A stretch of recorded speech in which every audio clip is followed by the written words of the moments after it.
après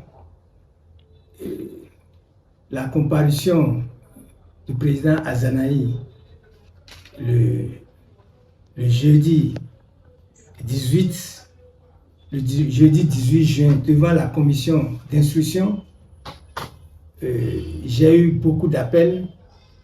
Ce qui me préoccupe le plus, c'est la situation carcérale du président Azanahi. Le président Azanahi a été arrêté le 12 décembre 2025, présenté au procureur de la République après 8 jours éprouvants de garde à vue le 19 décembre 2025. À l'issue de cette présentation, donc, il a été inculpé de complot contre l'autorité de l'État. Deuxième chef d'inculpation, provocation directe donc à la rébellion. Suivant les dispositions de l'article 194 du Code pénal et 553 du Code numérique. Si, en ma qualité de son avocat, je n'alerte pas l'opinion publique nationale et internationale sur sa situation carcérale, eh bien, ce serait son cadavre qu'on va présenter à la nation. C'est pourquoi il urge d'alerter qui de droit pour que les dérives du régisseur de la prison civile de Missirité puissent cesser d'abord à l'endroit de tous les détenus et particulièrement à l'endroit du président Azanahi. Les prescriptions du dit mandat sont claires. D'abord, ce n'est pas le régime d'isolement donc qui est prescrit dans le mandat. Deuxièmement, il est prescrit également qu'il ait droit donc à un médecin, donc une consultation médicale. Alors que le mandat prescrit la cohabitation, la réalité sur le terrain est l'isolement depuis près de 6 mois. Depuis qu'il a été placé sous mandat de dépôt, il est en isolement total, avec des brutalités policières exercées personnellement contre lui par le directeur de la prison civile de Missirité. Si j'ai éprouvé le besoin d'alerter l'opinion publique nationale et internationale sur les risques d'assassinat du président Azanahi par le directeur de la prison civile de Missirité, qui se comporte comme un tortionnaire alors qu'il est le régisseur de la prison, qui, suivant les conventions internationales, a le devoir de veiller sur chaque détenu dans le respect de leur personnalité. Suivant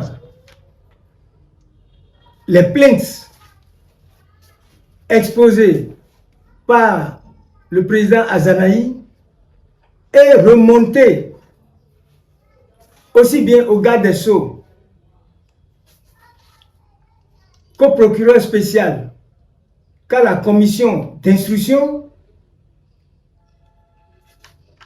c'est que le président Azanahi, contrairement à ce qui est mentionné dans le mandat de dépôt, est dans un régime d'isolement total, 24 heures sur 24. Il n'a droit à sortir que lorsqu'il a une visite, soit de ses parents, soit de son avocat. Après l'interpellation ou la saisine du procureur spécial qui a ordonné, en lien avec le garde des Sceaux, l'allègement du régime carcéral, en ce qu'ils ont ordonné au directeur de la prison de lui accorder au moins 1 heure de marche. Mais cette autorité, dans sa dérive, dans son zèle à vouloir étouffer et assassiner en douce le président Azanahi, a remonté un faux rapport selon lequel le président Azanahi aurait refusé de sortir pour 1 heure de temps. Or, lorsque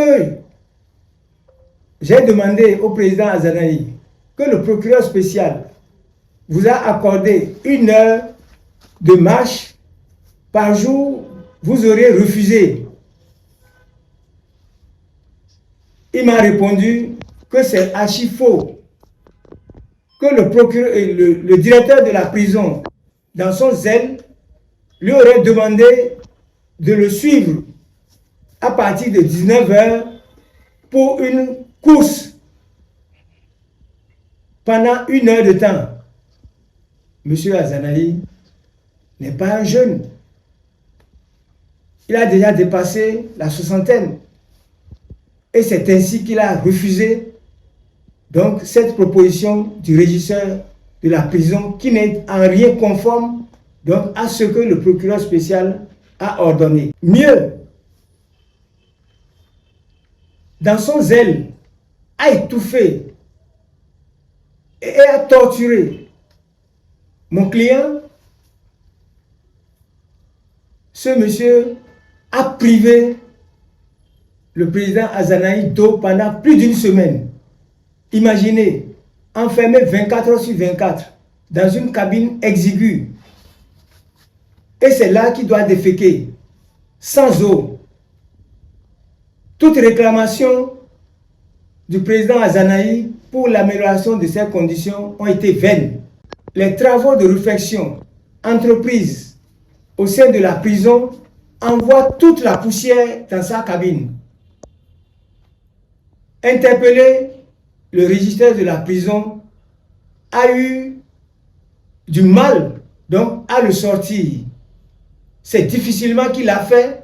Quelques instants après, il a ramené et lui a demandé de balayer de ses propres mains sa cabine qui était toute poussiéreuse. Évidemment, vous connaissez le président Azanahi. Il a dit qu'il n'est pas en travaux forcés. Donc, c'est dans ces conditions que le président a été ramené pour être interrogé devant la commission d'instruction le jeudi dernier. J'ai bon espoir que l'interrogatoire qui a eu lieu, c'est vrai, c'est le secret, c'est sous le sceau du secret. Aucun secret ne doit être dévoilé sur ce qui est dit à l'instruction, mais j'ai bon espoir que, au regard des questions qui ont été posées à mon client et des réponses claires et sans embâche qu'il a eu à donner à la commission, j'ai bon espoir, il y aura un non-lieu. Il n'y aura même pas transmission du dossier devant la juridiction du jugement pour qu'on parle d'acquittement. Je suis en train de me battre pour que ce soit un non-lieu.